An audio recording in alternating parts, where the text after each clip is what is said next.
Sorry about the bad microphone quality, ladies and gentlemen. My PC updated last night, and now it's even more of a piece of garbage. But you guys, I'm gonna kind of keep it $150 with you because that's way cheaper than Rizal. I did not sleep well last night, and I'm sick as a dog. But I at least want to cover this new Yu-Gi-Oh mechanic and the Dragon Ruler cards that got revealed the other day. So be sure to like and subscribe as we dive on into this stuff. So we do have new Dragon Ruler support.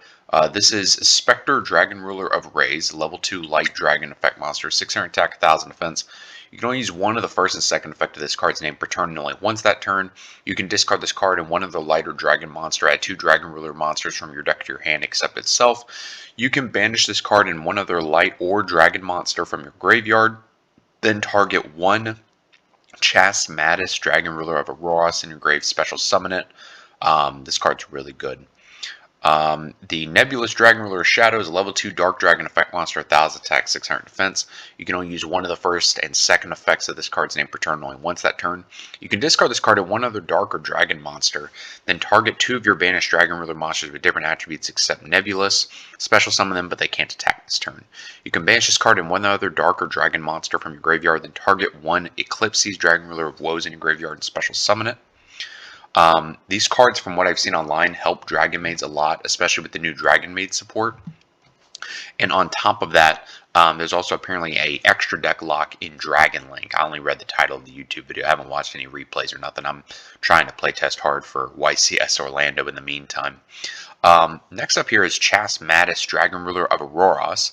This is a rank 7 light dragon Xyz effect monster as Java tries to update. 3000 attack, 1600 defense, 2 level 7 monsters. You can only use the first and second effect of this card's name each once per turn. Quick effect, you can send one level 7 Dragon Ruler monster from deck to graveyard and detach material from this card. This effect becomes that sent monster's effect that activates by discarding itself. If this card is destroyed by battle or this card in its owner's possession is destroyed by an opponent's card effect, you can special summon one level 7 Dragon Ruler from your graveyard or banishment. This card also seems really crazy. Then we have Eclipses Dragon Ruler of Woes, rank 7 Dark Dragon Xyz effect monster, 2700 attack, 1000 defense, 2 level 7 dragons. You can only use the first and second effect of this card's name each once per turn. If this card is Xyz summon, you can target one level 4 lower Dragon Ruler in your graveyard or banishment. Special summon one level or rank 7 Dragon Ruler monster mentioned on it from your deck or banishment, then shuffle that target into the deck. When your opponent activates a spell, trap, or effect, you can detach 2 materials from this card. Negate the activation. If you do, banish that card. Another really good negate. This art's really cool here. Disaster Dragon Ruler of Paranormalities. Rank 7 Light Dragon Xyz effect monster, 0 attack and defense. 2 rank 7 monsters. You can only use the first effect of this card's name once per turn.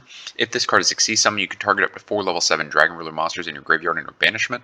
Attach them to this card as a material. Then you can banish all monsters your opponent controls and in their graveyard with the same attributes as the monster attached to this card.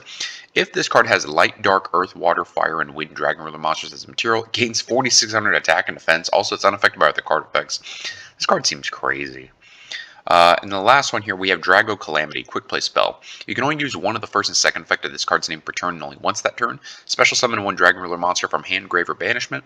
Then immediately after this effect resolves, you can see summon one Dragon Ruler monster using only Dragon Ruler monsters you control as a material. During your main phase, you can banish this card from your graveyard, then target any number of your banished Dragon Ruler monsters with different attributes, return them to the graveyard. Overall, this is really good generic dragon support. Be interesting to see if they give out like Dragon Ruler support, like they reveal at some point, where like you could turn the baby rulers into like level 7 dragons. That would seem really interesting. So next up here is the again with all the ads. YUGIOH organization is such a garbage website, I might add. Like, I'm really tired of this terrible website as I accidentally click on the ad. Anyway, here's the new well, not summoning mechanic, but a new mechanic in Yu-Gi-Oh! In the form of the Heraldic Beasts. So this is really interesting. So this is Heraldic Beast Griffin, level 4 Wind Wing Beast effect monster, 1600 attack, 1000 defense. You can only use the first and second effect of this card's name each once per turn. You can send one Heraldic Beast monster from your deck to the graveyard, except Griffin. Special summon this card from your hand. Also, you cannot special summon from the extra deck for the rest of this turn, except by Xyz summon using only monsters with Heraldic Beast and or number in their original names as material. Okay. This card can be treated as 2 materials for the Xyz summon of a number Xyz monster that requires 3 or more materials. That's interesting in of itself. This is Heraldic Beast Star Whale, level 4 water fish effect monster, 900 attack, 1900 defense. You can only use the first and second effect of this card's name each once per turn. If this card's normal or special summon, you can discard a card, add 2 Heraldic spell or traps from your deck to your hand. That seems really good, and I'm no Heraldic Beast expert. You can banish this card from your graveyard, then target 2 Heraldic Beast monsters with the same name in your graveyard. Special summon them in defense mode. Also, you cannot special summon from the extra deck for the rest of this turn except by Xyz summon, using only monsters with Heraldic Beast and or number in their original names as material. Next up here we have number 69, nice, Heraldic Crest Shatterstream. So this is adding on to the, I guess, original Heraldic Crest monster. Rank 4 light Psychic Xyz effect monster, 2800 attack, 1600 defense, requires 4 level 4s. You can also Xyz summon this card by using one monster you control whose original name is number 69 Heraldic Crest as material. Transfer its materials to this card. You can only use the effect of this card's name once per turn. When a monster effect is activated on your opponent's field, or an opponent's monster declares an attack, quick effect, you can special summon one number 69, nice, Heraldic Crest Dark Matter Demolition from your extra deck by using this card you control as a material, then destroy that opponent's monster. This is treated as a Xyz summon, transfer the materials to summon monster. I saw Dark Matter Demolition and I'm like, yo, are we getting Dark Matter Dragon? But no, I think it's just part of the same family or food group or whatever. Next up here is number 69 Heraldic Crest Dark Matter Demolition. Rank 4 light Psychic Xyz effect monster, 3100 attack, 1900 defense, 5 level 4 monsters. Cannot be destroyed by battle or by card effects. This is where the new mechanic comes into play. So once per turn, quick effect, you can detach one material from this card, then target one face-up monster your opponent controls. Its name is treated as unknown. I guarantee you some Yu-Gi-Oh player out there is going to slap down an unknown Pokemon card on top of their monster. Beaver Warrior's name can now become just unknown. When a monster effect activated by your opponent resolves, if that monster's name is unknown, negate that activated effect. This thing's like a Rise All Cross. It negates on resolution. Now, what would be crazy about this is like if you could change a hand trap in hand to its name being unknown. But either way, still really interesting. I'm really liking this new mechanic idea. This is Heraldic Flash, quick play spell. You can only use the second effect of this card's name once per turn. Target any number of face-up monsters your opponent controls. Their names are treated as unknown. During your end phase, if this card's in your graveyard and you control a Psychic Xyz monster, you can set this card but banish it when it leaves the field. So, what's really cool about this is that like every 2 to 4 years, it seems, Konami, I mean, well, back in the day, they used to do every 4 years we get a new summoning mechanic.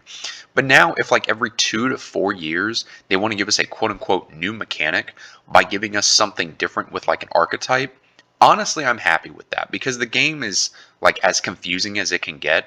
So giving like new mechanic ideas within like archetypes, like changing monsters' names to unknown, that's fine. Like that's not confusing at all. You just read the text of the card. New summoning mechanic, that's a whole nother ballgame. But a new mechanic in the form of like an archetype getting support, that's honestly really cool because then you start looking at the possibility of, well, what can these archetypes that have always been garbage, what sort of new mechanic could they get that's like exclusive to them to make them better? Like the Guardian monsters, like Guardian Grawl and Iados and all that. Like what if we got new Guardian support, but like they got a whole new mechanic in of itself in the game that like makes them better? Like that's a really cool idea for archetypes moving forward. Honestly, I'm happy with that. I don't want any more summoning mechanics. So guys, let me know what you think about all this down in the comments below. Again, I'm sorry about the mic quality from my webcam. I tried to get my mic here to work and it just wouldn't work. But let me know what you guys think. Thank you for watching. I'm hoping to feel better within the next day or two. I'll see you all in the next video.